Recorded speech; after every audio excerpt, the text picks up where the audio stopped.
Bab 161. Apakah Anda mengancam saya? Apakah kamu mengancamku? Setelah mendengar kata-kata Austin, Harrison mencibir, saya ingin melihat siapa yang tidak mampu saya singgung di Jadeboroh. Saya tidak peduli seberapa kuat orang yang mendukungnya. Berapa jumlahnya? Bisakah itu melampaui otoritas Asura? Sepertinya kamu bertekad untuk menyodok masalah ini, Harrison. Ekspresi Austin menjadi dingin ketika dia melihat bahwa pria itu bersikeras untuk terlibat dalam kekacauan. Kalau begitu, jangan salahkan aku karena tidak menunjukkan sopan santun padamu. Beralih ke bawahannya, dia memerintahkan, teman-teman, tangkap dia juga. Ayo, saya ingin melihat siapa yang berani menangkap saya. Harrison menatap sekelompok petugas polisi dengan seringai. Sementara itu, rombongan polisi itu saling berpandangan. Tidak ada yang berani bergerak sejengkal pun. Apakah ini nyata? Bagaimana kita berani menangkapnya? Siapa dia? Dia adalah pria paling kejam di Jadeboroh dan bahkan telah mengambil alih keluarga Blackwood beberapa waktu lalu, menindas 3 keluarga terkemuka lainnya. Selain itu, bahkan ada tanda-tanda bahwa dia mungkin mendominasi posisi terdepan di antara 4 keluarga terkemuka. Bagaimana kita akan bertahan di Jadeboroh di masa depan jika kita menangkapnya? Lebih jauh lagi, kita bahkan mungkin kehilangan pekerjaan. Kenapa kalian semua berdiri di sekitar, memutar-mutar ibu jarimu?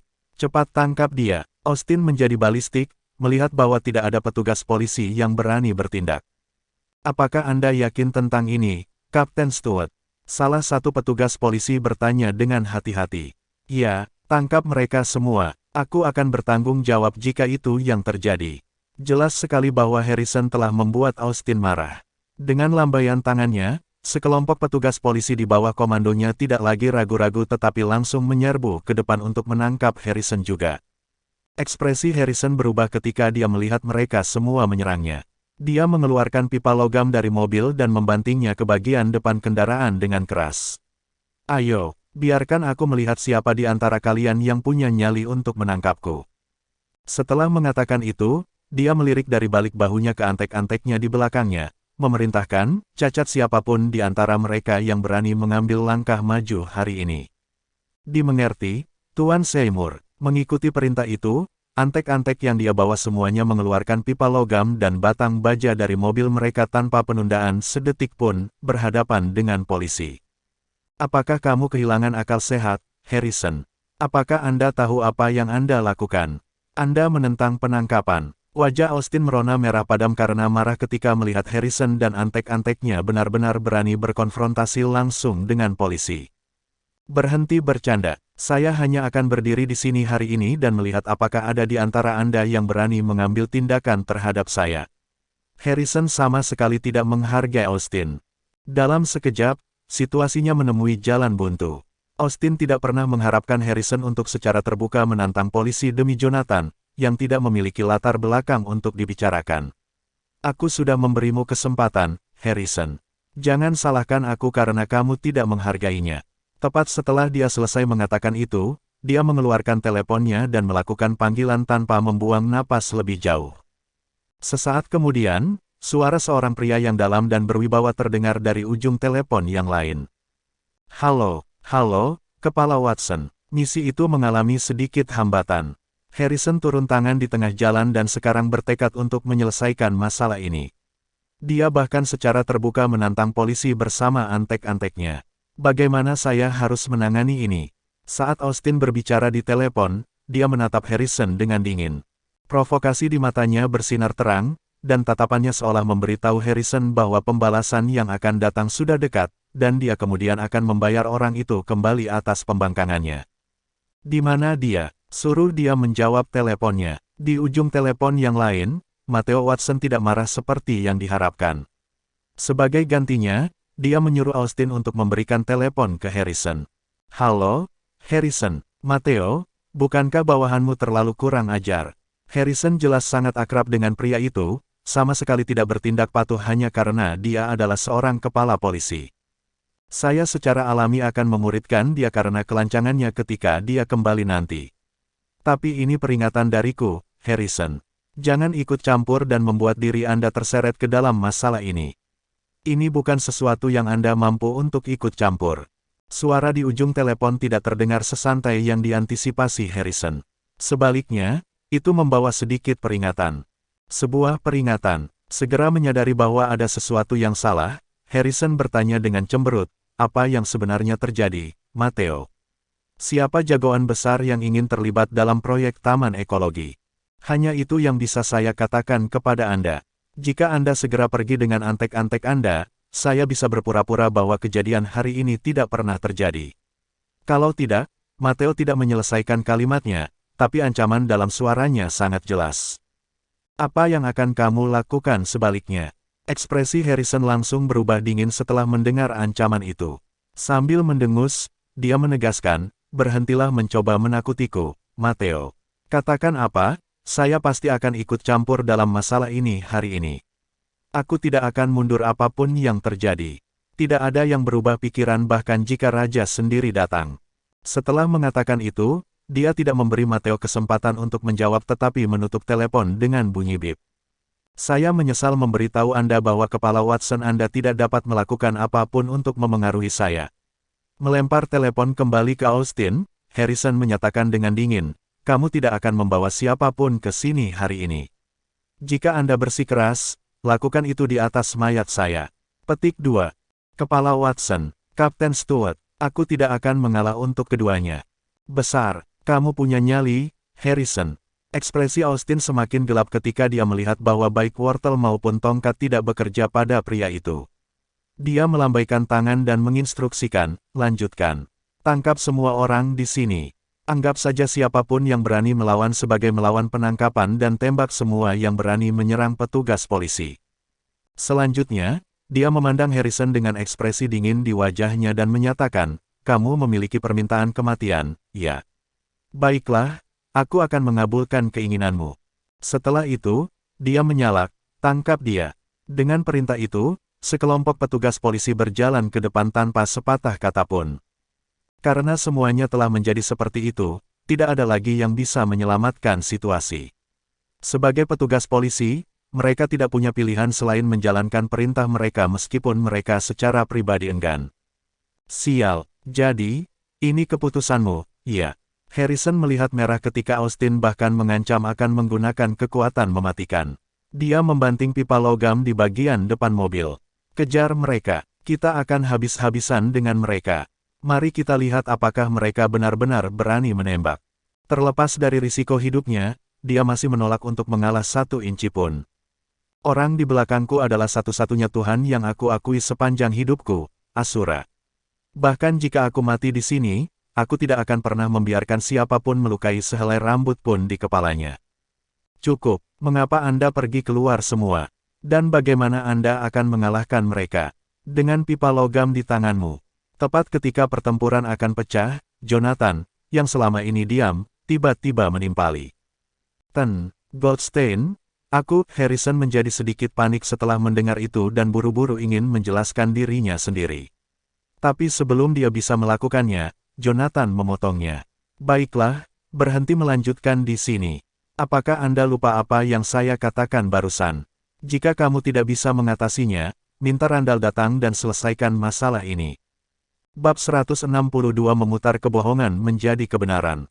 Dimengerti, Tuan Goldstein. Baru saat itulah Harrison tiba-tiba ingat bahwa dia melupakan Randall. Mendengar itu, dia mengeluarkan ponselnya dan menelepon Randall. Sesaat kemudian, suara Randall keluar dari telepon. Halo, ini saya, Harrison Seymour, Tuan Swindell.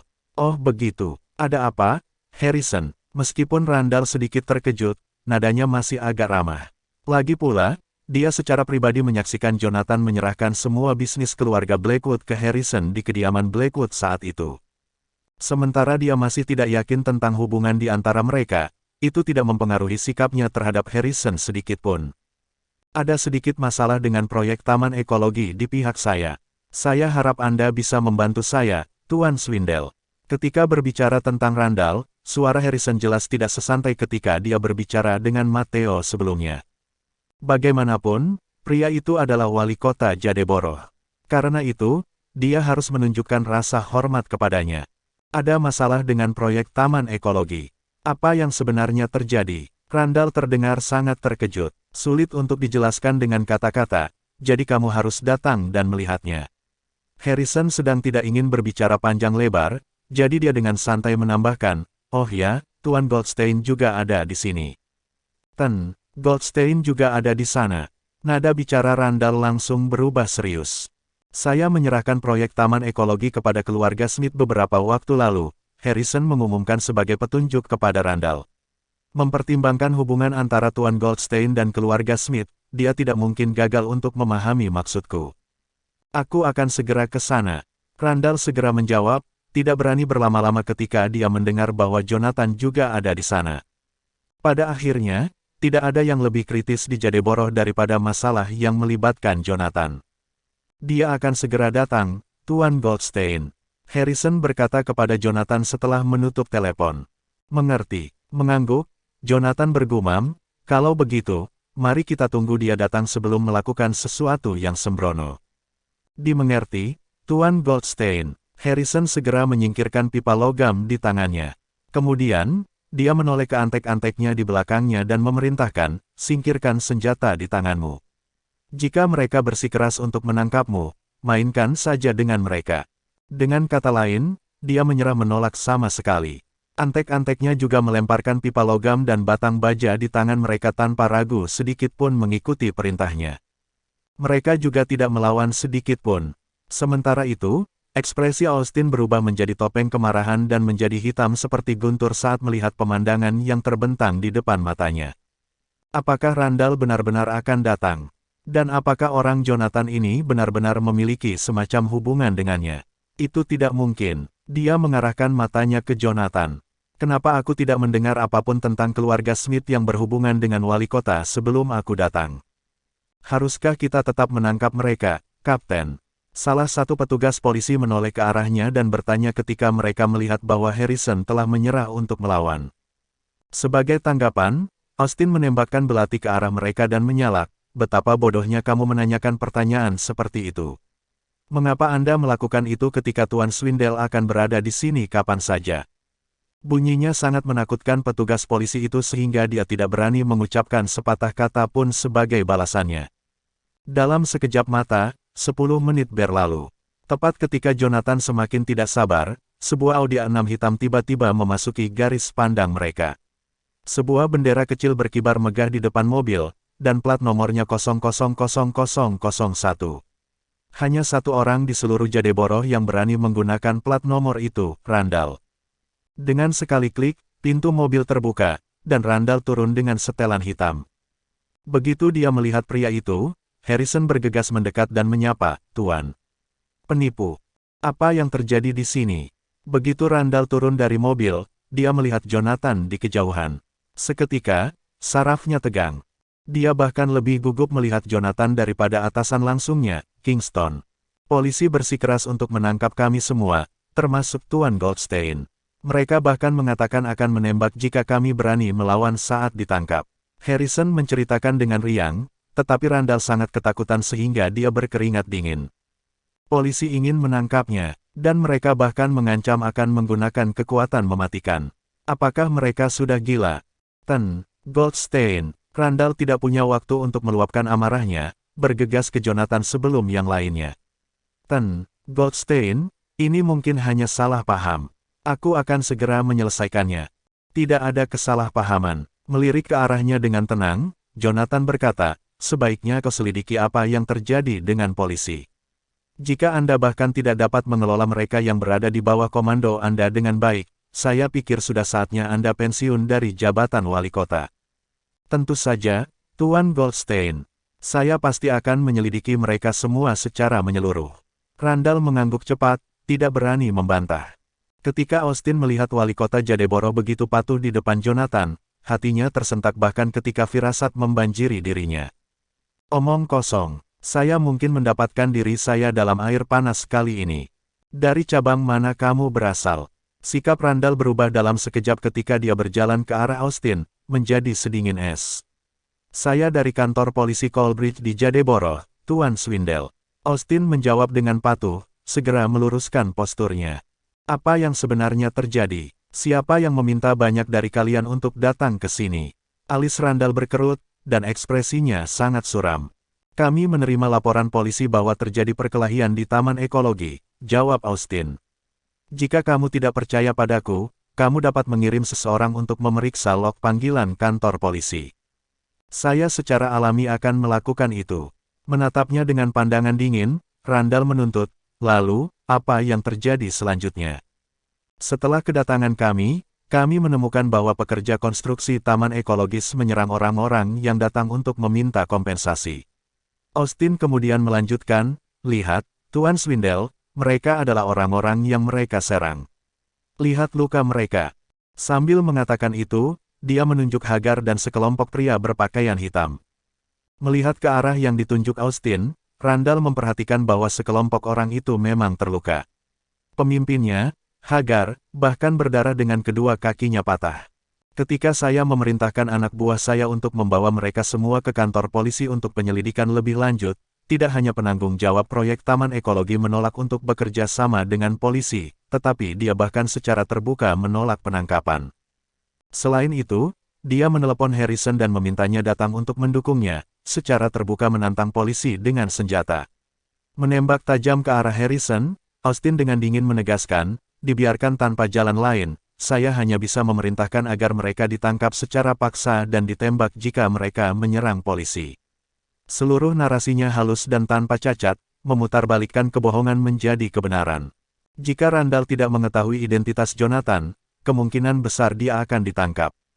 Mungkinkah dia meminta beberapa orang memukuli sekelompok orang yang ada di sana untuk meminta kompensasi atau memanggil Harrison untuk mendukungnya ketika bahkan Gubernur Jazona semua lemah lembut dan takut ketika berbicara di hadapannya. Lebih jauh lagi, Harrison bahkan tidak layak menjadi pendukungnya. Apakah pria ini menganggapku bodoh? Bab 163 Sumpah Hikmat. Omong kosong. Benar-benar kebohongan. Tidak lama setelah kata-kata Austin terdengar, ekspresi Randall tiba-tiba berubah menjadi dingin. Saya sekarang curiga bahwa Anda bersekongkol dengan kelompok bajingan ini dan telah membantu mereka memeras orang yang bertanggung jawab atas proyek Taman Ekologi. Kemudian, dia menginstruksikan, "Hai, tangkap dia." Saat dia berbicara, dia menunjuk tepat ke Austin. Swindell, bagaimana Anda bisa memfitnah saya? Itu tidak benar sama sekali." Ketika Austin mendengar perintah agar dia ditangkap tanpa ragu-ragu, kepanikan melandanya.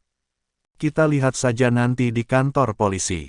Sambil mendengus, Randall memerintahkan, kawal dia kembali ke kantor polisi dan selidiki apa sebenarnya hubungannya dengan kelompok bajingan ini. Juga, tahan mereka semua dan lihat apakah proyek Taman Ekologi benar-benar menempati tanah mereka. Karena tidak ingin membuang-buang napas dengan mereka, dia memerintahkan agar Austin dan sekelompok pria berpakaian hitam ditangkap. Pergantian peristiwa yang tiba-tiba itu membuat bawahan Austin bingung. Perintah yang kami terima adalah untuk menangkap keluarga Smith. Namun, kami akhirnya gagal melakukannya. Sebaliknya, kita akan menangkap kapten kita sekarang. Apa yang banyak dari kalian tunggu? Cepat tangkap dia. Randall sangat marah ketika dia melihat sekelompok petugas polisi hanya berdiri di sana, tidak berani bergerak sedikit pun. Swindell, ini, sekelompok petugas polisi berdiri di sana dengan bingung, terjepit di antara batu dan tempat yang keras. Apakah pesanan saya tidak efektif lagi? Lapisan es langsung menyelimuti wajah Randall. Aku memberimu dua pilihan, tangkap mereka semua, atau saya akan menelepon kepala polisi Anda dan menyuruhnya mengirim beberapa orang lagi dan menangkap banyak dari Anda juga. Setelah mengatakan itu, Randall mengeluarkan ponselnya untuk menelepon. Sekelompok petugas polisi saling melirik sebelum menguatkan tekad mereka dan mengambil keputusan. "Maaf, Kapten Stewart." Ketika mereka selesai mengatakan itu, mereka dengan panik menahan Austin. Bukan hanya dia, Hagar dan sekelompok orang berbaju hitam di belakangnya semuanya dikawal ke dalam mobil polisi tanpa gagal. Swindell, semua orang telah ditangkap. Apa yang harus kita lakukan sekarang? Bawa mereka semua kembali ke kantor polisi dan minta kepala polisi menyelidiki masalah ini secara pribadi. Jika dia berani membuat kesalahan sekecil apapun, dia akan dicopot dari posisinya. Ekspresi Randall sama seriusnya dengan seorang hakim. Dipahami. Mengikuti perintahnya, petugas polisi segera menggiring sekelompok orang menjauh dari Taman Ekologi. Dalam sekejap, pintu masuk Taman Ekologi yang tadinya sangat ramai menjadi sepi. Randall kemudian berjalan ke arah Jonathan dan meyakinkan, Goldstein, saya pribadi akan menyelidiki masalah ini setelah kembali. Setelah saya selesai, saya pasti akan memberi Anda jawaban yang memuaskan. Aku memberimu 1 hari. Aku ingin jawabannya sebelum malam tiba. Meliriknya tanpa perasaan, Jonathan menambahkan, sementara Anda melakukannya, selidiki siapa yang ingin mengambil proyek Taman Ekologi dari keluarga Smith. Goldstein, apakah Anda mengatakan bahwa insiden ini hanya terjadi karena seseorang ingin mengambil proyek Taman Ekologi dari keluarga Smith? Dalam sekejap, pemahaman muncul pada Randall. Lagi pula, seseorang di posisinya tidak mungkin padat. Jika tidak, sambil menatapnya, Jonathan menjelaskan, tadi malam, seseorang menelepon keluarga Smith dan memerintahkan mereka untuk mundur dari proyek Taman Ekologi. Jika tidak, dia memperingatkan keluarga Smith untuk menertibkan urusan mereka. Apa hal seperti itu terjadi? Wajah Randall tiba-tiba berubah warna. Saya wali kota Jadeborough, namun saya tidak tahu apa-apa ketika seseorang bahkan mengancam Jonathan. Aku akan menangani masalah ini sendiri setelah kembali. Yakinlah bahwa saya pasti akan memberi Anda jawaban yang memuaskan sebelum malam tiba. Dia tidak memberi alasan, karena masalah itu terjadi di wilayahnya. Karena itu, dia secara alami harus bertanggung jawab sebagai wali kota Jadeborough. Dia berjanji, jika saya gagal melakukannya, saya akan mencari Tuan Warhol sendiri dan secara sukarela mengundurkan diri tanpa Anda harus memecat saya. Itu adalah sumpahnya yang khusyuk.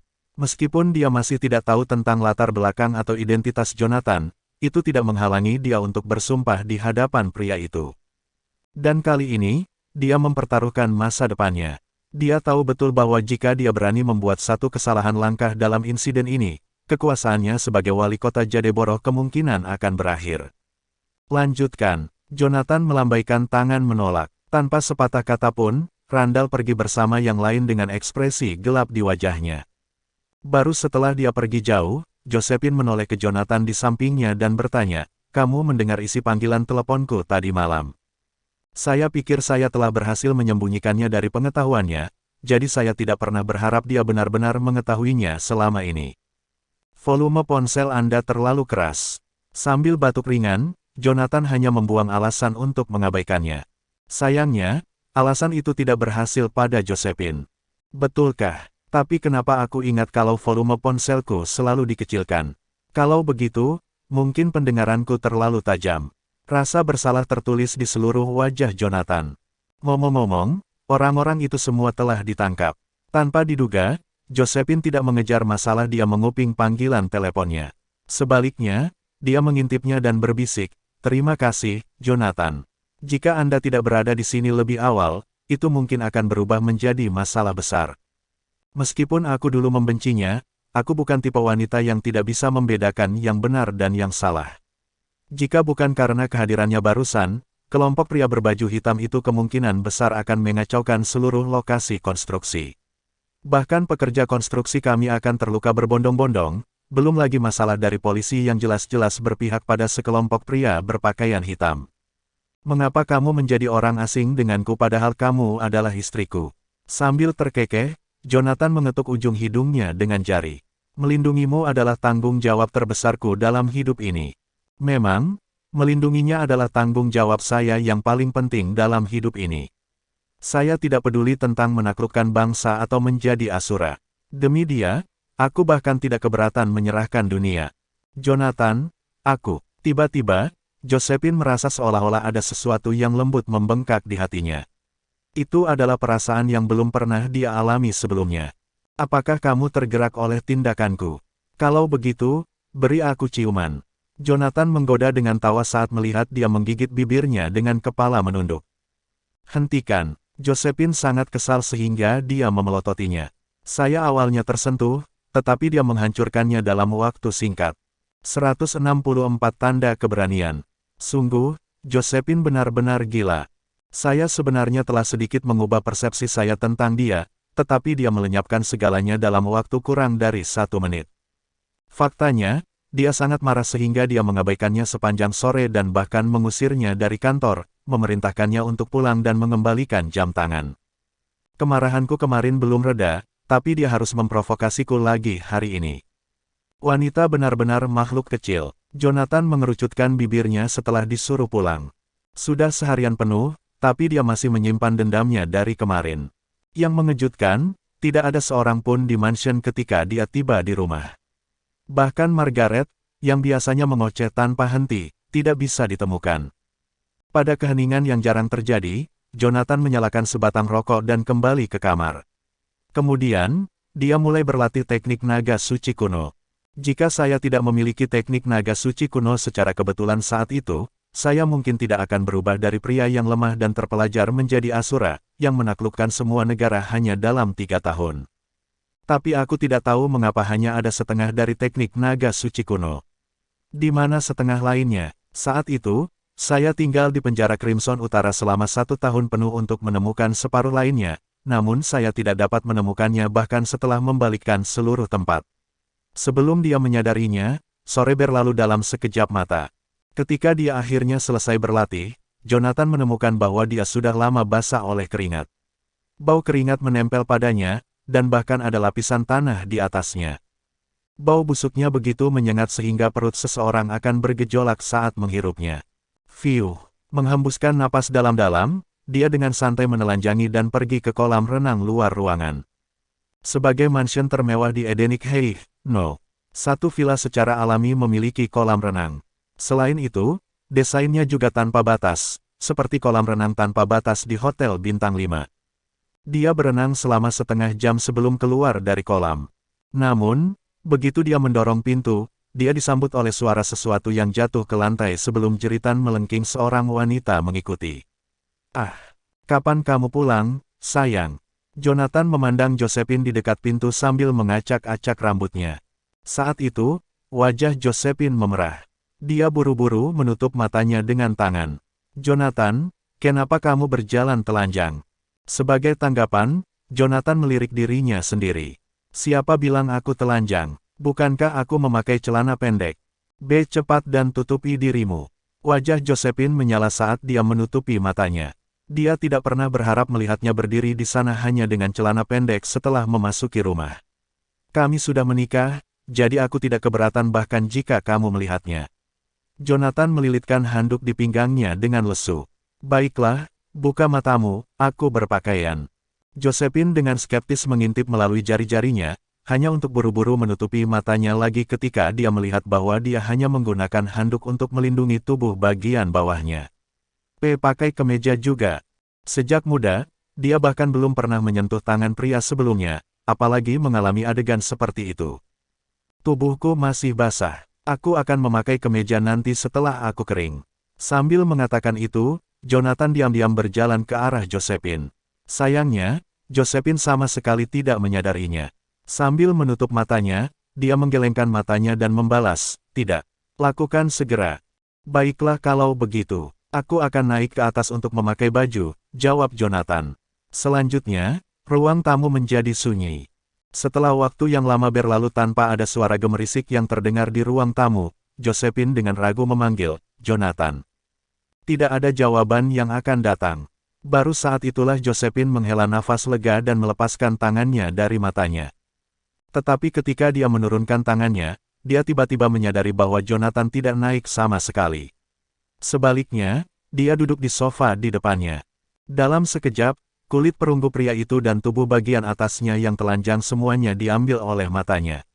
"Beraninya kau menipuku, Jonathan." Dia sangat ketakutan sehingga dia buru-buru menutupi matanya lagi. Rasa malu yang luar biasa dan amarah yang meluap-luap membanjiri dirinya.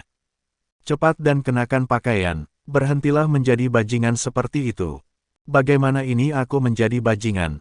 Jonathan mengernyitkan alis dan mengernyit, "Kami sudah menikah selama beberapa tahun sekarang, jadi itu bukan masalah besar bahkan jika saya tidak memakai satu jahitan pun, apalagi hanya memamerkan tubuh bagian atas saya." "Anda," jawaban itu membuat Josephine kehilangan kata-kata. "Memang, kami sudah menikah selama bertahun-tahun sekarang, tetapi dia tidak pernah melewati batas dengan saya. Kadang-kadang, bahkan saya sendiri bertanya-tanya apakah dia tidak berani melakukannya atau tidak berdaya. Baru kemudian saya secara bertahap menyadari bahwa itu karena rasa hormat kepada saya. Kalau tidak, Aku tidak akan punya cara untuk melawan dengan kekuatan kecilku jika dia benar-benar ingin memaksakan dirinya padaku. Sambil mendesah, dia perlahan-lahan mengeluarkan celah di antara jari-jarinya. Namun demikian, wajahnya masih memerah-merah padam, dan dia tidak berani menghadapi pemandangan tepat di depan matanya. Meski tahu bahwa Jonathan adalah suaminya, dia tetap tidak bisa menerimanya dengan sepenuh hati. Bisakah kamu memakai kemeja, Jonathan? Aku belum terbiasa. Kali ini, dia tidak lagi mengungkapkannya sebagai perintah tetapi permintaan sementara. Bajuku ada di belakangmu, jadi tolong ambilkan untukku. Jonathan mengalihkan pandangannya keluar, dan kemejanya kebetulan berada di punggungnya. Apakah ini yang kamu maksud? Melirik dari balik bahunya, Josephine melihat kemeja hitam. Ya, serahkan saja padaku, jawab Jonathan enteng. Setelah ragu-ragu sejenak, Josephine membuka matanya sedikit dan melemparkan kemeja itu kepadanya. Oke, aku berpakaian, jadi kamu bisa membuka matamu. Ketika suara Jonathan melayang ke telinganya, Josephine perlahan membuka matanya.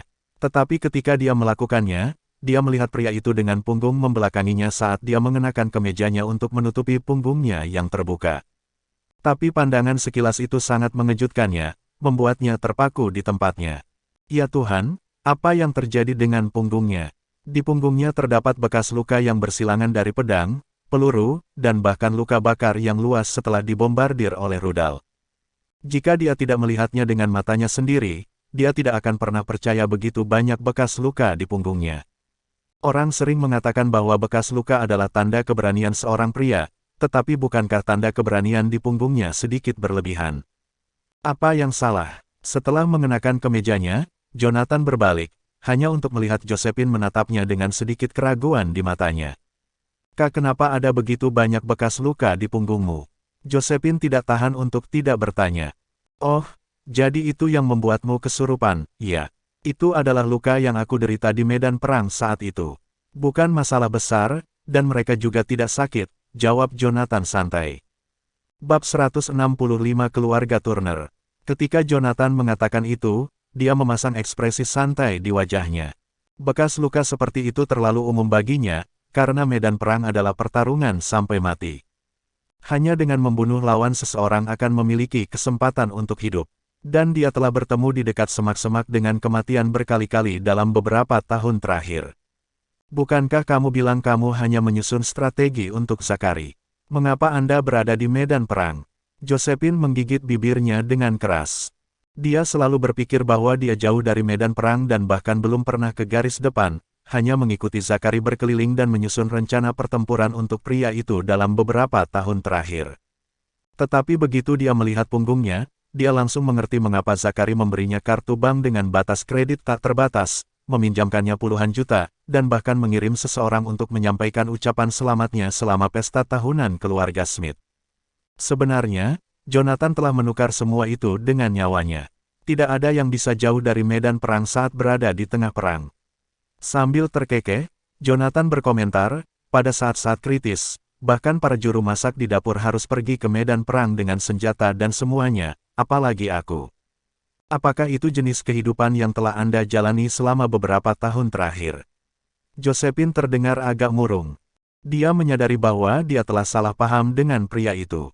Beberapa tahun yang lalu, saya selalu berpikir bahwa dia adalah pria pengecut yang tidak pernah bisa membuat dirinya sendiri, tidak memiliki rasa maskulinitas sama sekali. Terlepas dari bagaimana keluarga Smith menghinanya, dia tidak pernah sekalipun mengucapkan kata protes. Saat itu, aku benar-benar membencinya. Kadang-kadang, saya bahkan menyesal menikahinya karena iseng.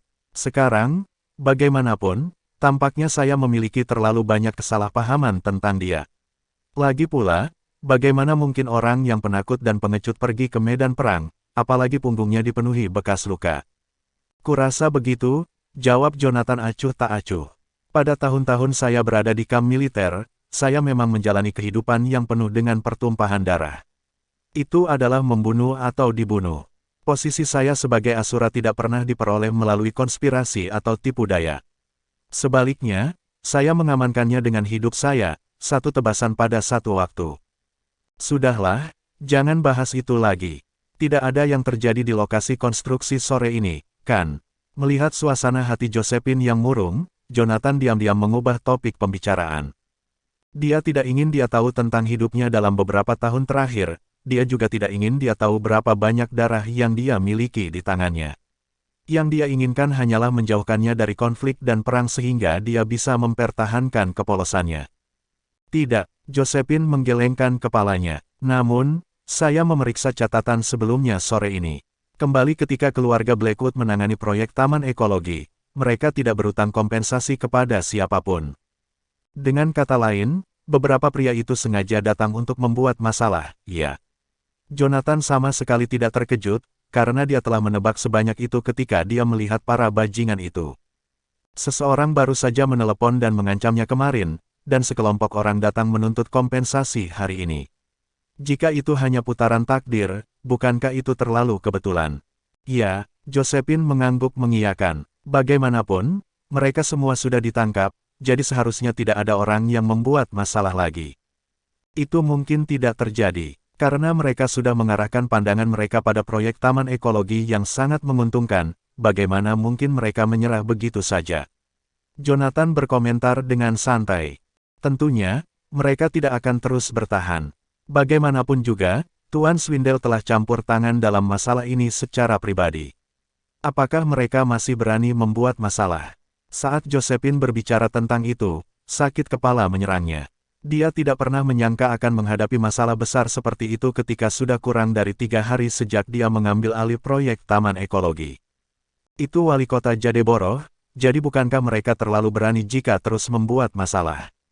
Dia mungkin tidak bisa ikut campur dalam masalah ini. Mengenai dia dengan tenang, dia bergumam, apakah kamu lupa apa yang dikatakan petugas polisi? Apa yang dia katakan? Josephine secara naluriah bertanya. Ada beberapa orang yang tidak bisa kita sakiti. Sambil terkekeh, Jonathan berkomentar, jika saya tidak salah, seseorang dengan pengaruh besar mendukung mereka. Tapi itu tidak masalah. Saya hanya ingin melihat siapa yang tidak bisa saya sakiti di dunia ini. Jangan khawatir tentang masalah ini lagi. Serahkan padaku, karena aku akan menanganinya. Apakah kamu akan berada dalam bahaya? Josephine menatapnya, menggigit bibir bawahnya. Saya tidak ingin melibatkan dia dalam masalah ini sejak awal karena saya tidak ingin menyeretnya ke dalam kekacauan ini. Tidak, sambil menyeringai, dia mengetukkan jarinya ke ujung hidungnya. Apakah Anda lupa bahwa suami Anda pernah menjadi tentara? Tidakkah kamu melihat apa yang terjadi hari ini? Selusin bajingan itu bahkan tidak cocok denganku sendirian. Aku melakukannya, tapi, Josephine ingin berdebat lebih jauh, tetapi Jonathan memotongnya. Sudahlah. Jangan bahas itu lagi. Apakah kamu lapar? Haruskah aku memberimu makan milikku? Seketika, Josephine mengalihkan pandangannya ke arahnya dengan amarah yang berkobar di matanya. Pada sorot matanya, Jonathan segera menyadari ambiguitas dalam kata-katanya. Dia buru-buru menjelaskan dirinya sendiri, berkata, "Ahem, maksudku, haruskah aku memberimu masakanku?"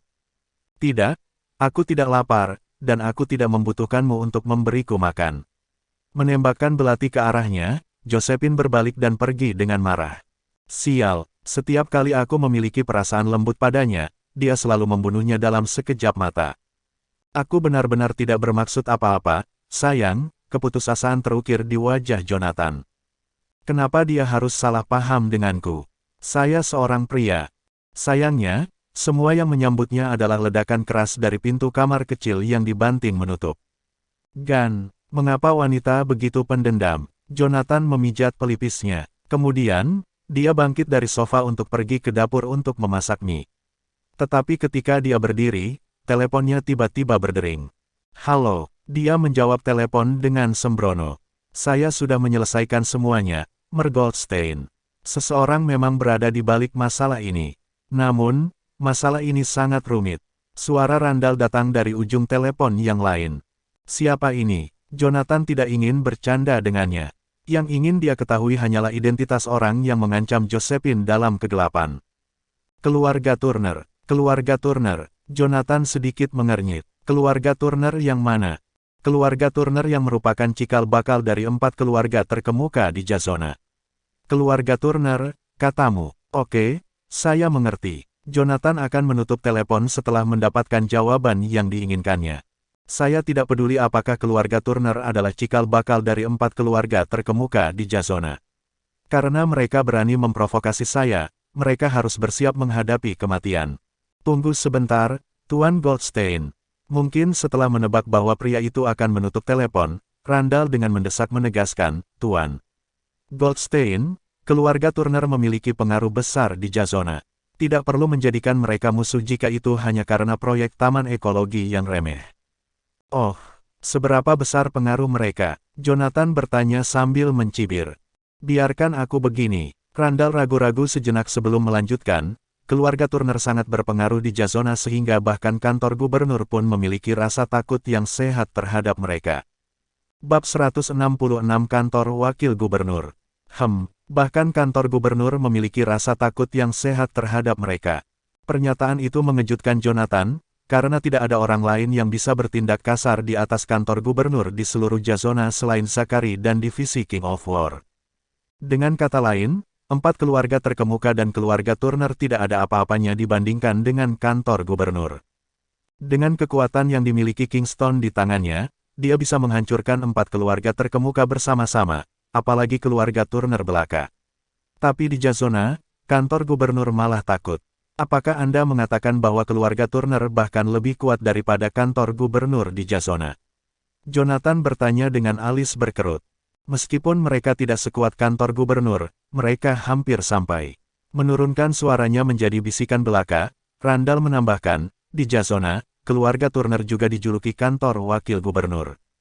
Kantor wakil gubernur, Jonathan mengangkat alis setelah mendengar itu.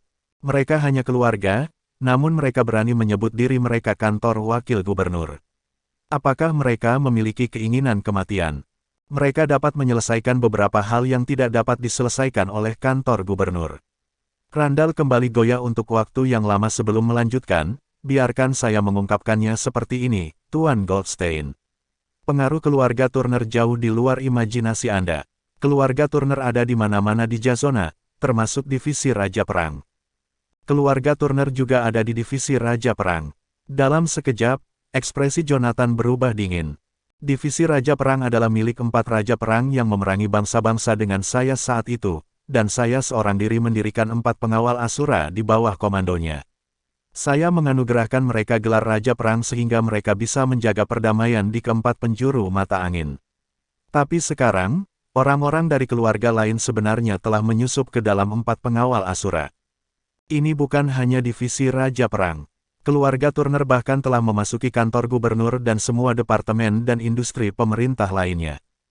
Kembali ketika Raja Perang mengikuti Asura ke dalam pertempuran, banyak dari keluarga Turner mendaftar di militer dan bertempur bersama Raja Perang. Sekarang, mereka semua menempati posisi tinggi di divisi Raja Perang. Bukan itu saja, karena banyak juga dari keluarga Turner yang berpangkat tinggi di kantor gubernur. Untuk alasan yang tepat itu, merekalah satu-satunya yang dapat menyelesaikan banyak hal yang bahkan tidak dapat diselesaikan oleh kantor gubernur. Sebenarnya, Randall seharusnya tidak memberitahu Jonathan semua itu karena itu adalah aturan tak tertulis di Jazona. Tetapi mengingat latar belakang misterius pria itu, dia tidak berani menyembunyikan apapun darinya. Sepertinya aku telah meremehkan keluarga Turner. Jonathan memiliki pemahaman umum tentang keluarga Turner setelah mendengar itu. Tidak heran mereka berani menyebut diri mereka kantor wakil gubernur. Ternyata mereka sedang dalam perjalanan menuju kekuasaan tertinggi di Jazona. Oleh karena itu, saya menyarankan Anda untuk tidak membuat musuh keluarga Turner kecuali benar-benar diperlukan. Itu adalah kata peringatan yang tulus dari Randall. Pengaruh keluarga Turner di Jazona benar-benar terlalu menakutkan. Meskipun menjadi wali kota Jadeboroh, bahkan saya tidak berani menyinggung mereka. Lagi pula, tidak ada gunanya menjadikan mereka musuh hanya karena proyek taman ekologi yang sangat sedikit. Tidak, saya pikir justru sebaliknya. Kebetulan saya ingin melihat dengan tepat seberapa besar pengaruh keluarga Turner di Jazona, balas Jonathan dengan suara lembut. Goldstein, kamu pernyataannya mengejutkan Randall. Apa aku salah dengar? Dia sebenarnya ingin melawan keluarga Turner hanya karena proyek taman ekologi yang tidak penting. Berapa banyak keuntungan yang akan dihasilkan proyek remeh itu? Itu hanya beberapa ratus juta. Namun, dia ingin menjadikan mereka musuh demi harga murah itu. Baiklah, Kamu tidak perlu membujukku lebih jauh, Jonathan memotongnya tepat ketika dia akan berdebat lebih jauh. Kamu tidak perlu melakukan apapun tentang masalah ini lagi. Aku akan menanganinya sendiri. Goldstein, Randall masih ingin mengatakan sesuatu yang lain, tetapi Jonathan menutup teleponnya. Saat Jonathan menutup telepon, tatapannya tiba-tiba berubah menjadi dingin. Beraninya sebuah keluarga yang tidak penting menjuluki dirinya sebagai kantor wakil gubernur. Apakah mereka muak hidup? Jika keadaan berlanjut seperti ini, Jazona mungkin akan menjadi taman bermain keluarga Turner hanya dalam beberapa tahun. Bam! Suara pintu terbuka membuyarkan jalan pikirannya. Saat berikutnya, Margaret mendorong pintu dengan ekspresi pucat di wajahnya. Dia berjalan masuk tanpa mengangkat kepalanya atau melirik Jonathan ketika dia biasanya menemukan sesuatu yang salah dengannya dan mulai menghina atau menegurnya. Namun, hari itu, dia tidak mengatakan sepatah kata pun. Sebaliknya, dia duduk di sofa dengan bingung seolah-olah dia adalah boneka yang talinya telah dipotong. Ada apa denganmu, Bu? Setelah menyadari ada yang tidak beres dengan Margaret, Josephine, yang baru saja keluar dari kamar mandi, berjalan ke arahnya dengan bingung. Tidak ada. Margaret menggelengkan kepalanya, wajahnya semakin pucat. Di mana ayah? Josephine bertanya tentang Connor ketika dia melihat bahwa dia tidak akan mendapatkan jawaban apapun dari ibunya. Tidak tahu, jawab Margaret tanpa repot-repot mengangkat kepalanya. Apakah kamu bertengkar dengannya lagi? Josephine bertanya, menebak-nebak. Tapi sepertinya juga tidak begitu. Dia selalu bertingkah tinggi dan perkasa setelah bertengkar dengan ayah di masa lalu, tidak pernah sekalipun bersikap seperti ini. Tidak, ketidaksabaran merayap ke dalam fitur Margaret. Bisakah kamu tidak berbicara denganku dan meninggalkanku dalam pikiranku? Josephine menatapnya dengan curiga, tetapi dia tidak melanjutkan pertanyaannya. Sementara itu, Margaret tetap duduk di sana sendirian dalam keadaan kesurupan, tampaknya tersesat. Beberapa saat kemudian, Connor kembali dari luar. Namun, begitu dia melangkah ke dalam rumah, dia langsung terkejut melihat Margaret duduk di sana dengan wajah pucat pasi. Ada apa dengan ibumu, Josephine? Connor bertanya dalam gumaman. Bukankah dia bertengkar denganmu? Josephine membalas dengan bingung. Aku belum melihatnya sepanjang sore. Bagaimana saya bisa bertengkar dengannya? Connor memasang ekspresi bingung, tapi dia tidak berani menanyakannya pada Margaret. Dia hanya menyembunyikan dirinya di dapur, takut bahwa dia entah bagaimana akan menyinggung perasaannya dan membuat dirinya masuk ke dalam air panas. Ketika dia selesai memasak setengah jam kemudian, Margaret masih tampak asyik. Pada saat itu, bahkan dia bisa mengatakan bahwa sesuatu pasti telah terjadi. Ada apa denganmu, sayang? Connor bertanya dengan hati-hati sambil membawa makanan ke meja. Pergi sana, jangan bicara padaku. Sambil menyentak kepalanya, Margaret memelototinya dengan panas. Itu sangat membuatnya takut sehingga dia bergidik dan tidak berani mengatakan sepatah kata pun lebih jauh. Selanjutnya, mereka makan malam dengan awan penindasan yang menggantung di atas mereka. Connor sangat ketakutan sehingga dia bungkam dan hanya membenamkan kepalanya di dalam makanan. Sementara itu, Margaret tampak terganggu bahkan saat dia makan bahkan garpu di tangannya hampir jatuh ke lantai beberapa kali. Alis Josephine menyatu ketika dia melihat sekilas keadaan ibunya. Meskipun demikian, dia tidak bertanya tentang hal itu lagi. Sebagai gantinya, dia menoleh ke Jonathan dan mendesak, Jonathan, jangan lupa untuk mengembalikan Vacheron Konstantin menonton besok.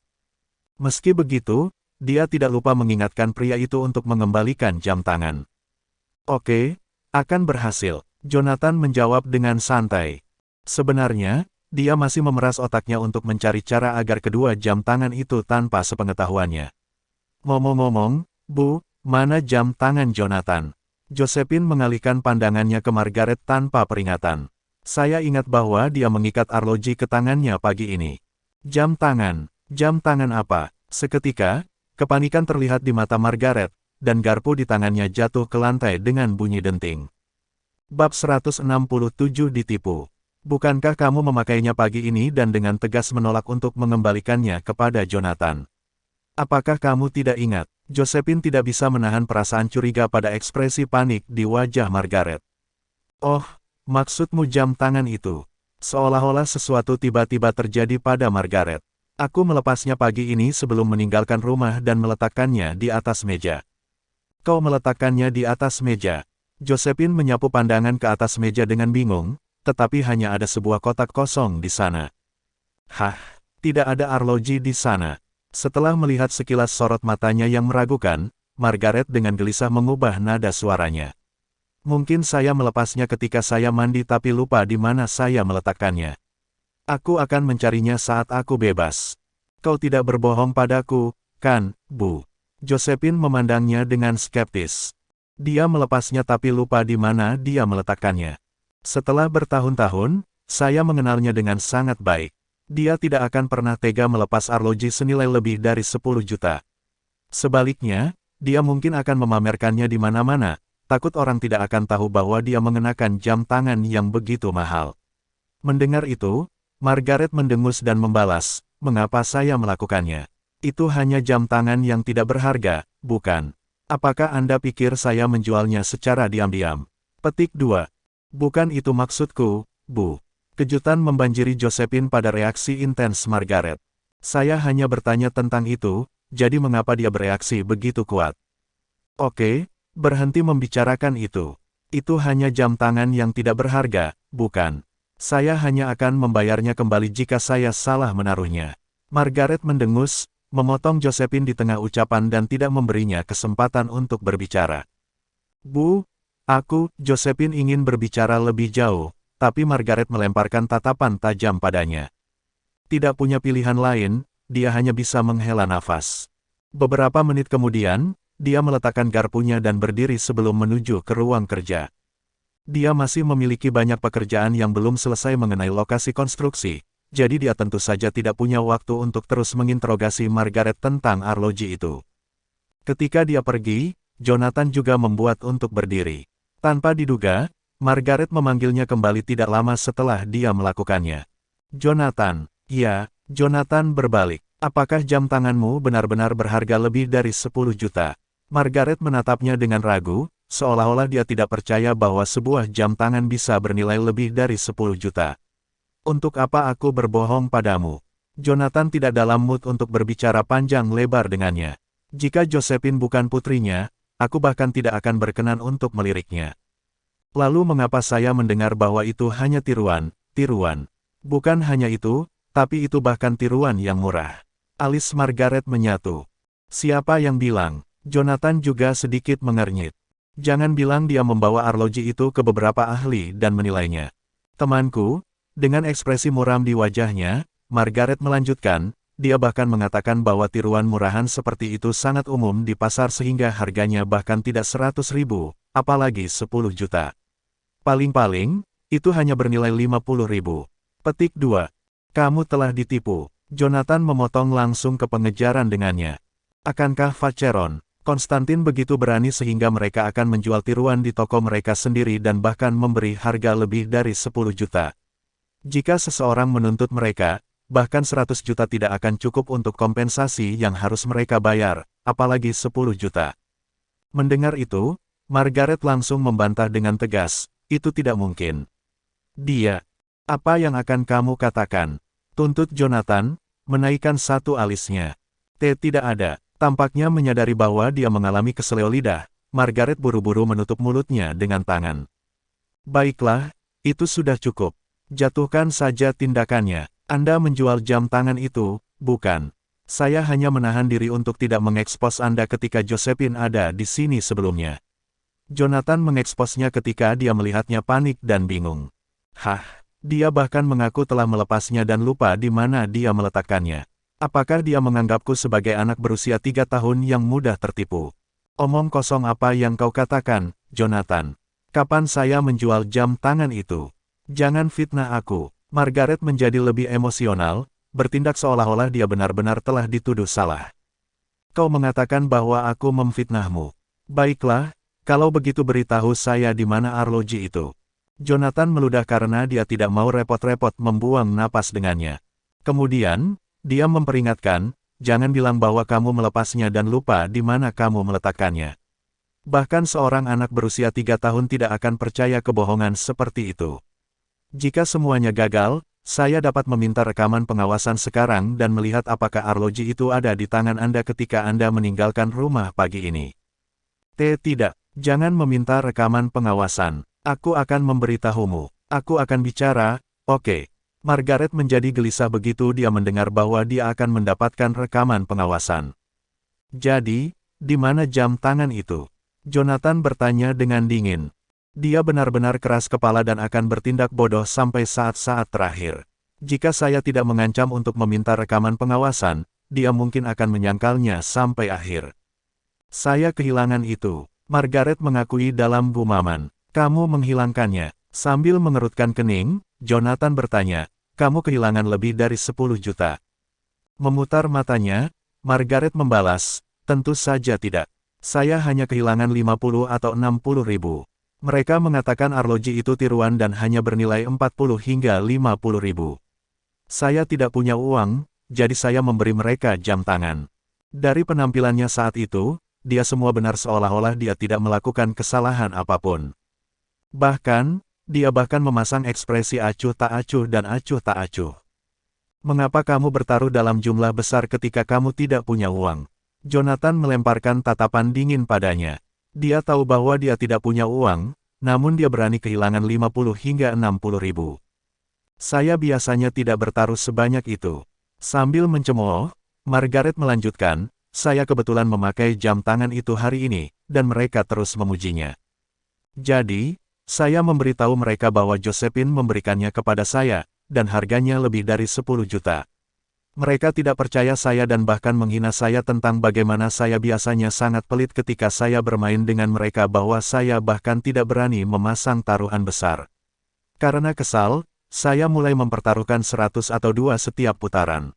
Siapa yang tahu bahwa saya akan sangat sial sehingga kehilangan hampir 60 ribu dalam satu sore. Mendengar itu, dia menggerutu, nantinya, saya benar-benar tidak punya uang sebanyak itu. Jadi saya tidak punya pilihan selain menggunakan arloji untuk menutupi hutang saya. Namun saat itu, mereka mengatakan bahwa jam tersebut adalah tiruan dan hanya berharga 50 ribu. Aku sangat kesal. Jam tangan itu seharusnya bagus untuk 100 ribu setidaknya karena itu sangat indah. Petik 2. Bahkan sekarang, dia tidak percaya bahwa arloji itu bernilai lebih dari 10 juta. Menurutnya, sudah luar biasa bahwa sebuah jam tangan bisa berharga sekitar 100 ribu. Lagi pula, bisakah pecundang seperti dia mampu membeli jam tangan lebih dari 10 juta? Itu benar-benar tidak masuk akal. Kamu memberikan arloji yang harganya lebih dari 10 juta hanya untuk melunasi hutang 50 ribu. Jonathan menyeringai. Jelas sekali bahwa itu adalah jebakan yang mereka gali untuknya. Mereka pertama-tama menipunya untuk memasang taruhan yang lebih besar sebelum berbohong bahwa jam tangan itu tiruan. Dan pada akhirnya, mereka menipunya untuk memberikan arloji yang harganya lebih dari 10 juta untuk menutupi hutang 50 ribu. Itu trik yang buruk untuk membodohi anak-anak, namun dia benar-benar menyukainya meskipun sudah hampir 50 tahun. Bab 168 Wanita Bodoh. Berhentilah mencoba menipuku, Jonathan. Bagaimana jam tangan yang tidak berharga itu bisa bernilai lebih dari 10 juta? Margaret tidak mempercayai Jonathan sedikit pun. Bisakah orang tak berguna seperti dia mau membeli jam tangan seharga lebih dari 10 juta? Apa kebohongan? Itu pilihan Anda apakah Anda percaya atau tidak, tetapi tanda terima ada di dalam kotak. Jika kamu tidak percaya padaku, kamu bisa pergi dan melihatnya sendiri. Jonathan sedang tidak ingin melanjutkan pembicaraan dengannya. Siapa yang tahu apakah struk Anda asli atau palsu? Margaret memutar matanya, tapi tetap saja, dia tidak bisa menahan diri untuk tidak membuka kotak itu. Saat dia melihat bahwa tanda terima itu memang menunjukkan 36 juta, matanya tiba-tiba melebar. Apakah kamu kehilangan akal sehat, Jonathan, bajingan? Anda menghabiskan lebih dari 30 juta untuk membeli 2 jam tangan yang tidak berharga. Dia menganga padanya seolah-olah dia orang gila. Ada banyak barang yang bisa dia beli dengan lebih dari 30 juta, namun dia membeli 2 jam tangan yang tidak berharga. Dia pasti kurang piknik. Saya tidak berpikir berapa banyak yang saya habiskan ada hubungannya dengan Anda. Jonathan melemparkan tatapan dingin padanya. Siapa bilang itu tidak ada hubungannya denganku? Sambil membusungkan dadanya, Margaret menegaskan, uangmu adalah uang Josephine, bukan? Dan dia putriku, jadi itu ada hubungannya denganku. Sebelum dia bisa memulai omongannya, Jonathan menyela, uang saya memang miliknya, tetapi uangnya belum tentu milik Anda. Baiklah, berhenti mencoba menjual omong kosongmu. Jika Anda punya banyak waktu untuk mengoceh, sebaiknya Anda mencari ide untuk mendapatkan kembali arloji itu. Bagaimana saya akan mendapatkannya kembali ketika saya sudah memberikannya kepada mereka untuk melunasi hutang saya? Margaret tidak bisa menahan diri untuk tidak memutar matanya sekali lagi. Kembalikan saja dengan cara yang sama seperti kamu memberikannya kepada mereka. Apakah Anda membutuhkan saya untuk mengajari Anda bahkan itu? Pada titik ini, Jonathan benar-benar muak dengan wanita bodoh ini. Aku tidak punya uang, Margaret menjawab singkat. Jadi bagaimana jika jam tangan itu berharga lebih dari 10 juta? Lagi pula bukan aku yang membelinya. Jadi jika itu hilang, tidak mungkin saya akan membayar 50.000 untuk membelinya kembali. Aku akan memberimu uang, Jonathan membentak dengan tidak sabar.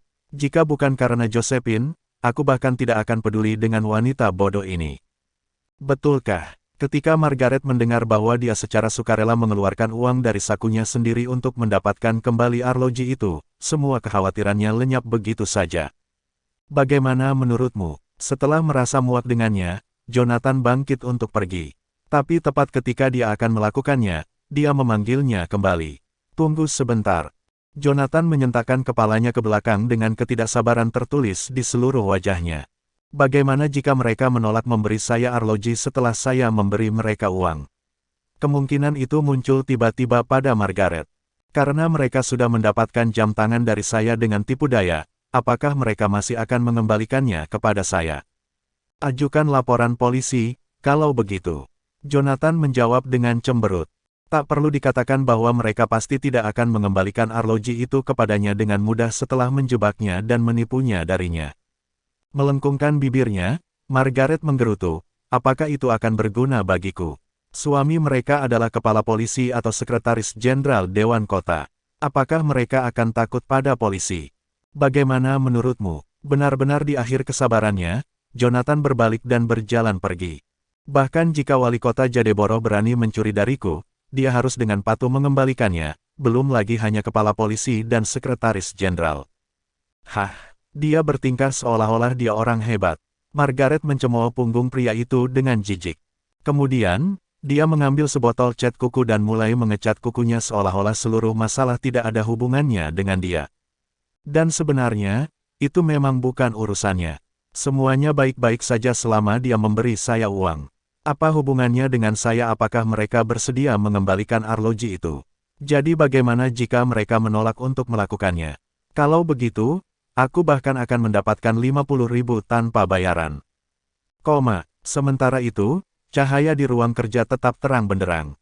Josephine menundukkan kepalanya dengan pensil di tangannya, sama sekali tidak terpengaruh oleh kegagalan di ruang tamu. Pada saat itu, dia mengubah sesuatu atau lainnya di atas kertas dengan pensil dari waktu ke waktu. Saat cahaya redup mengenai wajahnya, itu mencerminkan jejak kelelahan. Pada saat itu, dia akhirnya menyingkirkan ekspresi dinginnya yang biasa yang membuatnya tidak bisa didekati. Sebaliknya, dia bahkan muncul dengan sentuhan lembut yang tanpa disadari seseorang akan memiliki gelombang kasih sayang untuknya.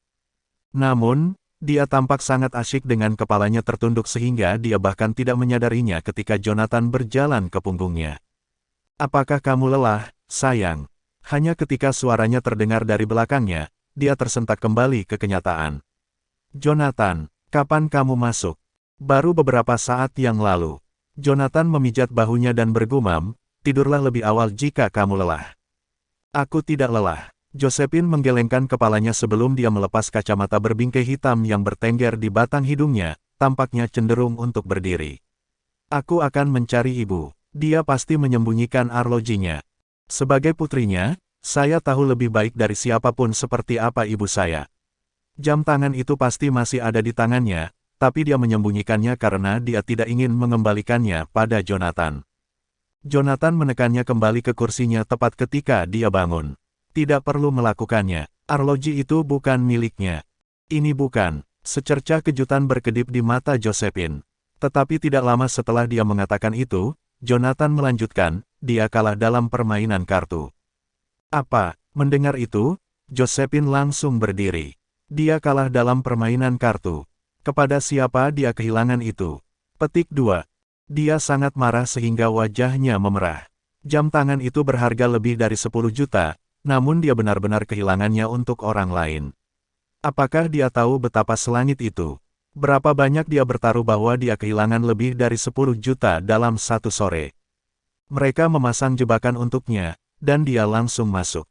Jangan khawatir tentang masalah ini. Saya akan menyelesaikannya, Jonathan meyakinkan dengan lembut. Tidak, aku harus menghadapinya. Ekspresi Josephine sangat muram. Arloji itu bernilai lebih dari 10 juta, tetapi dia kehilangan begitu saja. Namun, Jonathan menghentikannya. Tidak ada gunanya menghadapinya. Lagi pula dia sudah kehilangannya, jadi apa gunanya melakukannya? Kalau begitu, apa yang harus kita lakukan? Kita tidak bisa membiarkannya begitu saja, kan? Josephine resah, putus asa merusak wajahnya. Tidak masalah jika itu uang saya, tapi itu uangnya. Tentu saja tidak. Percaya padaku, aku bisa menyelesaikannya. Jonathan mempertahankan sambil tersenyum. Saya tidak bodoh bahwa barang-barang saya begitu mudah dicuri oleh tipu daya. Tapi, Josephine akan berdebat lebih jauh ketika Jonathan memotongnya. Tidak ada tapi-tapian. Sambil terkekeh, Jonathan mengulurkan tangan dan menepuk kepalanya. Mendengar itu, Josephine secara refleks mengelak, hanya untuk dikumpulkan ke dalam pelukannya. Apa yang kamu lakukan, Jonathan? Dalam sekejap, kepanikan muncul di wajahnya. Belum pernah saya berada begitu dekat dengannya sehingga saya bahkan dapat mendengar detak jantungnya dengan keras dan jelas. Bagaimana menurutmu? Mencelupkan kepalanya, Jonathan perlahan menutup celah di antara mereka. Sayangnya, dering telepon yang mendesak tiba-tiba mengganggunya. Dalam sekejap, ekspresinya berubah menjadi hitam seperti guntur. Bab 169 Keluarga Turner. Apa-apaan? Siapa yang mencoba menghubungi saya setiap saat? Jonathan meraih ponselnya dengan wajah mengerut kesal. Ketika dia akan mengangkat telepon, Josephine menghentikannya. Dia mengumumkan sambil memelototinya, "Ini milikku." Setelah beringsut menjauh dari Jonathan, dia bertanya begitu dia mengangkat telepon, "Halo." Pria di seberang telepon menyapa dengan suara serak, "Josephine, aku pasti meremehkanmu, ya." Kehadiran Randall cukup mengejutkan, tapi itu bukan masalah besar karena dia juga tidak mampu melakukan banyak perlawanan. "Mengapa Anda tidak pergi ke depan dan bertanya apakah dia punya nyali untuk memasukkan hidungnya ke dalam bisnis saya?" Petik 2. Tak lama setelah pria itu menyelesaikan pertanyaan retorisnya, dia mencibir, menunjukkan bahwa dia sama sekali tidak terintimidasi oleh kehadiran Randall. "Apa yang kamu mau dari aku?" Wajah Josephine mengerut saat mendengar ejekan hina pria itu. Dia paling tidak menyukai orang lain yang mengancamnya. Namun, pria di ujung sana tidak akan berhenti mendorong peruntungannya. Dia tertawa terbahak-bahak dan bertanya sebagai balasannya. "Apalagi selain kejatuhan keluarga Smith. Saya pikir peringatan lebih dari cukup untuk membuat Anda dan seluruh keluarga Anda menjauh dari pengembangan taman ekologi, tapi saya rasa itu salah besar. Oleh karena itu, saya akan membantu Anda dan seluruh keluarga Anda dengan membawa semua orang keluar." Petik 2. Kemudian, dia melanjutkan, "Omong-omong, bisakah Anda membantu saya dan memberitahu suami tercinta Anda untuk mencoba yang terbaik untuk mencegah saya? Saya tidak sabar untuk melihat apakah dia berafiliasi dengan seseorang yang mampu menghentikan saya. Katakan padanya untuk berhenti menahan diri dan memanfaatkan setiap kartu truf yang dia sembunyikan di balik lengan bajunya." Pria itu berpikir bahwa tidak terlalu sulit baginya untuk mengeluarkan anggota keluarga Smith. Yang dibutuhkan hanyalah telepon darinya. Jonathan memiliki ide yang sama karena menurutnya sosok yang tampaknya berpengaruh itu tidak lebih dari sosok berpengaruh yang memproklamirkan diri. Dia tidak terhibur. "Lelucon macam apa ini? Saya tidak ingat menunjuk seorang wakil gubernur ketika mengatur struktur hierarkis di Jazona. Wali kota dan gubernur adalah satu-satunya yang saya tunjuk." Ketika Josephine mendengar pria misterius di sisi lain berbicara tentang Jonathan, dia bertanya sambil menganga tak percaya, "Siapa kamu?"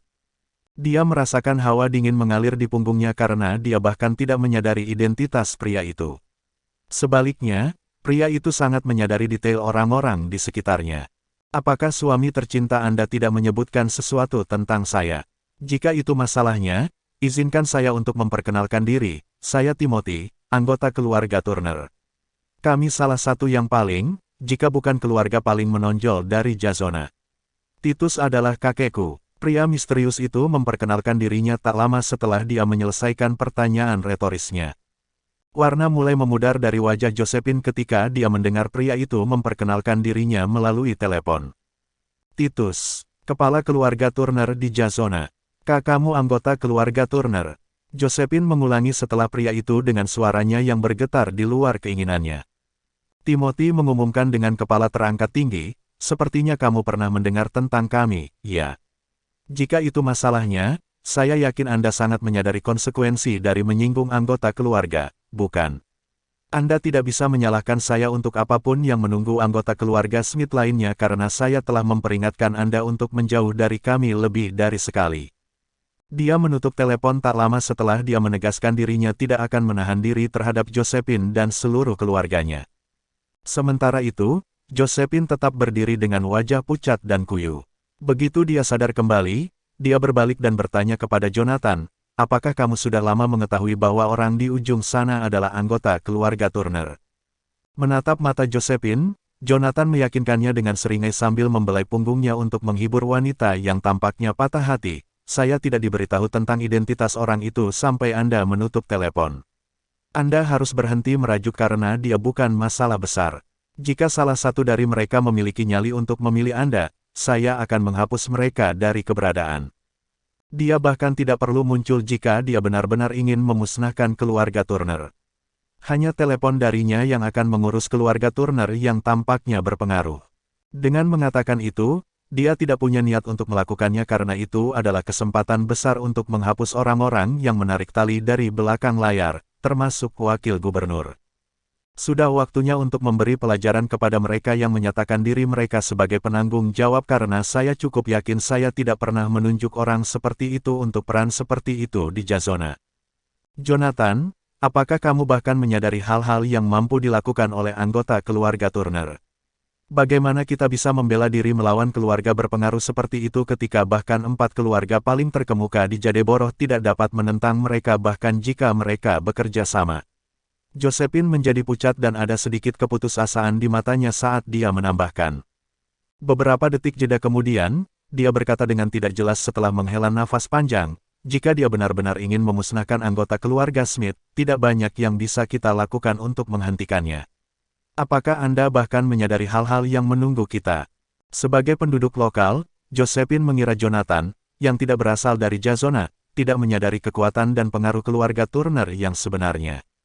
Bahkan gubernur dan pejabat harus mempertimbangkan pendapat keluarga Turner juga. Jika tidak, para pejabat akan musnah jika keluarga Turner memutuskan untuk memberontak melawan mereka. Singkatnya, kita ditakdirkan untuk dikutuk karena kita telah menyinggung keluarga Turner. Jonathan melingkarkan lengannya di sekelilingnya dan mengulangi dirinya sendiri, sebenarnya, itu tidak mengerikan seperti yang kamu pikirkan, Josephine. Apa kau lupa aku akan selalu ada untukmu? Aku tidak akan pernah membiarkan orang lain mengganggumu selama aku di sini bersamamu, bahkan jika kita berbicara tentang anggota keluarga Turner. Jonathan, kamu tidak mengerti.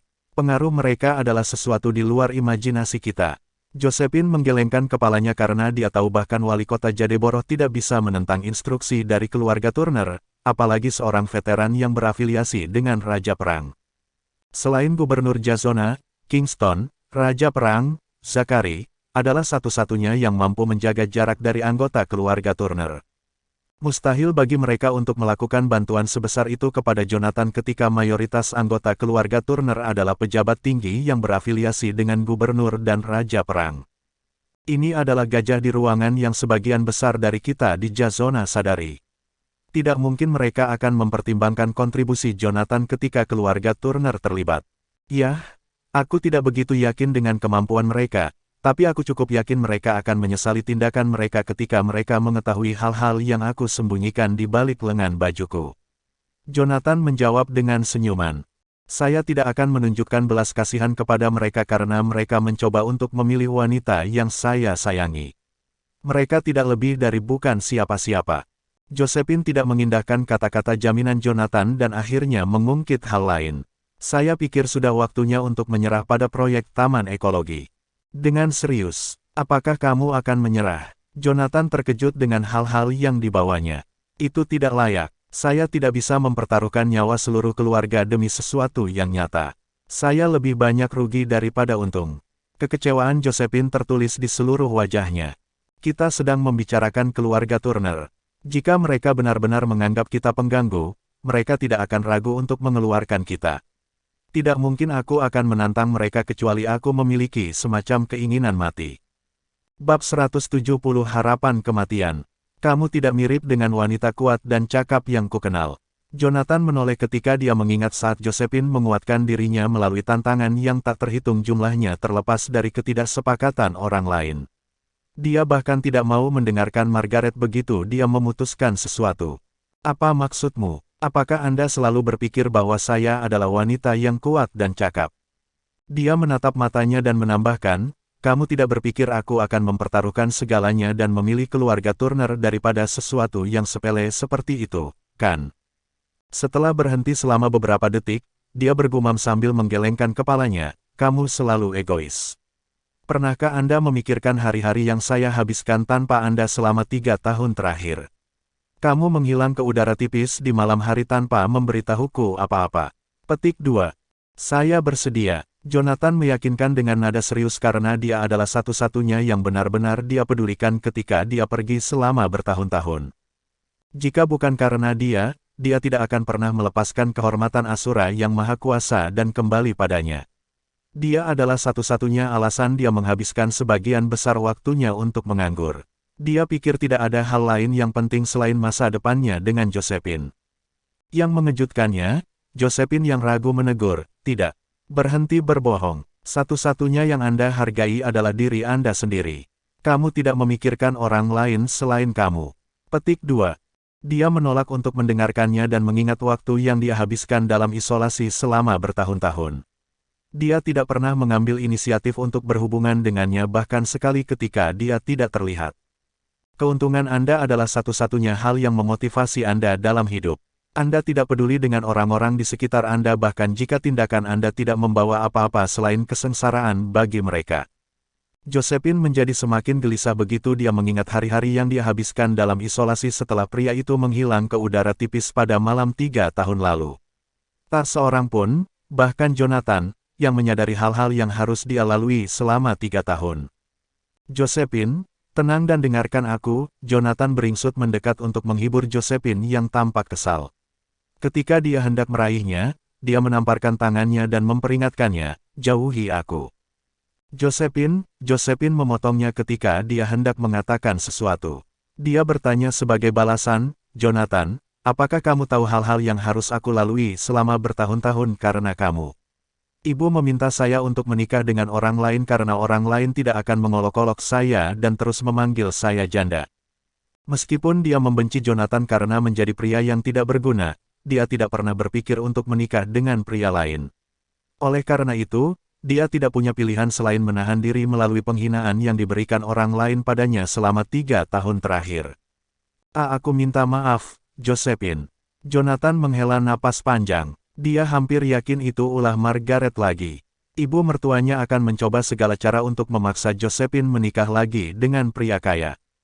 Demikian pula, orang lain pasti akan mengejek Josephine karena bodoh, membuang-buang waktu dengan seorang pengecut yang mungkin telah memunggungi dia semalaman.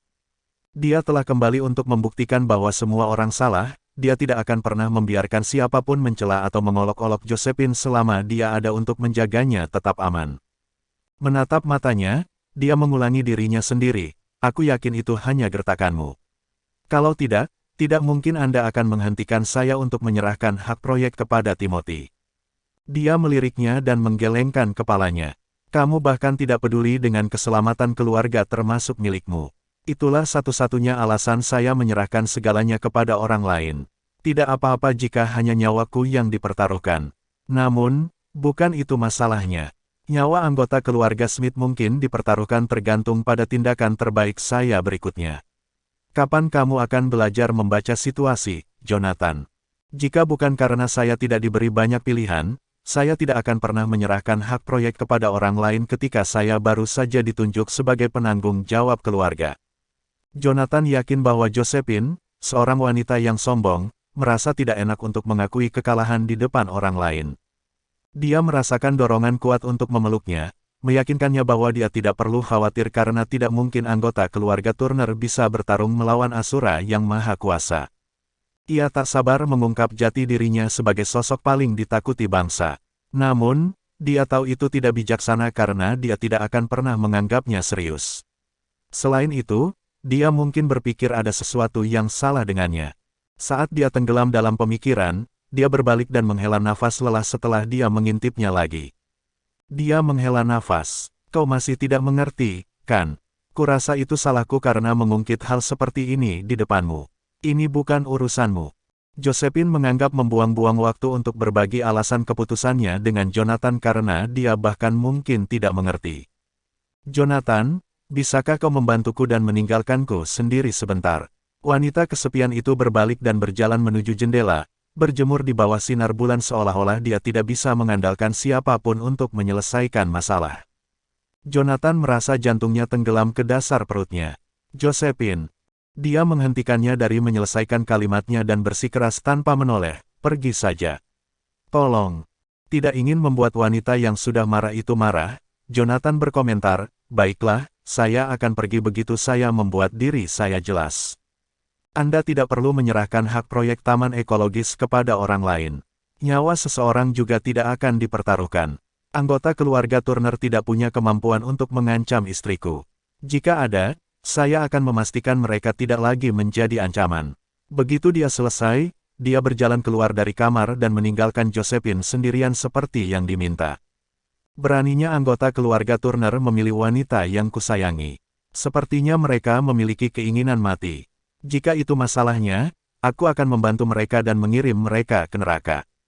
Beberapa detik setelah dia keluar dari ruangan, dia menelepon.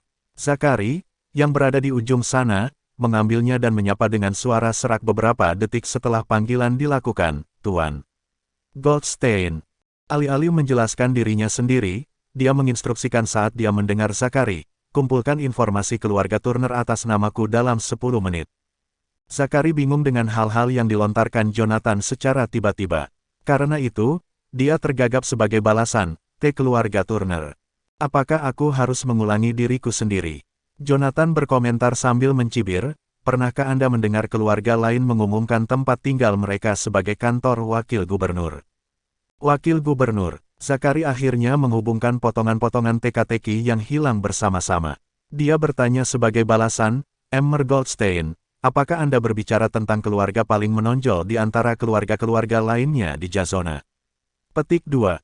Siapa lagi yang bisa? Saya ingin Anda mengumpulkan setiap intel dalam 10 menit, termasuk anggota keluarga di jajaran kantor gubernur serta jumlah mata-mata yang disebut wakil gubernur telah dikirim untuk menyusup ke divisi Raja Perang. Ya, Tuan Goldstein. Zachary dapat dengan jelas merasakan kemarahan Jonathan ketika itu tidak lebih dari sebuah panggilan telepon. Oleh karena itu, dia pikir tidak bijaksana untuk mempertanyakan keputusan Jonathan dan menutup telepon segera setelah dia memperhatikan instruksi Jonathan. Di sisi lain, Jonathan bergumam pada dirinya sendiri di antah-berantah dengan matanya yang berkilauan begitu dia menutup telepon. Jadi, kamu adalah keluarga Turner, kan? Karena kamu punya nyali untuk memilih istriku, kamu harus menanggung konsekuensi dari tindakanmu juga. Petik 2. Bersambung.